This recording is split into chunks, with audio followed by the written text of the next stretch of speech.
Ces derniers jours, la colère gronde de nouveau dans le monde agricole.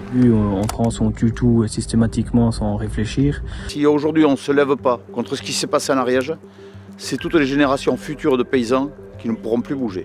L'abattage total est la meilleure solution. C'est un crève-cœur pour les agriculteurs. Les éleveurs protestent contre une mesure radicale, l'abattage de leurs troupeaux menacés par une épidémie, la dermatose. Mais alors pourquoi faut-il en arriver là et existe-t-il des solutions? On fait le point. Alors où en est-on aujourd'hui? La cause de cette crise, c'est donc la dermatose nodulaire contagieuse, appelée aussi DNC. C'est une maladie virale qui n'est pas contagieuse pour l'homme, mais qui se transmet entre bovins ou par la piqûre d'insectes.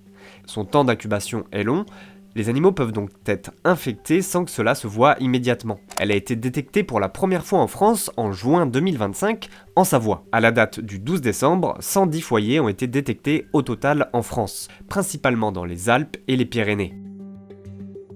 Alors ce qui provoque la colère des éleveurs, c'est la politique sanitaire actuelle. La ministre de l'Agriculture l'a rappelé ces derniers jours, en cas de détection de DNC, l'abattage est la seule voie. Et c'est ce qui tend de plus en plus le monde agricole. L'exemple le plus récent est celui de Bordes-sur-Arize en Ariège. Un troupeau entier de 207 bovins a été abattu car une seule vache avait été testée positive. Pendant 2 jours, plus de 500 manifestants ont tenté de bloquer l'accès à la ferme. Il a fallu une intervention de la gendarmerie avec des tirs de gaz lacrymogène depuis un hélicoptère pour permettre l'abattage. Alors quelles sont les solutions face à ces abattages contestés?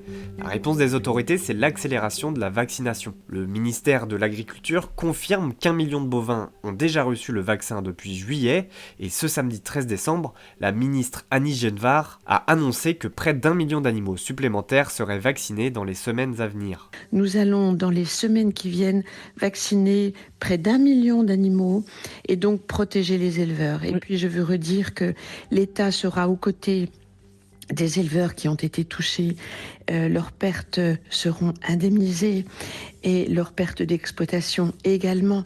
Mais nous serons aussi aux côtés, nous sommes aussi aux côtés des éleveurs qui ne veulent pas l'être.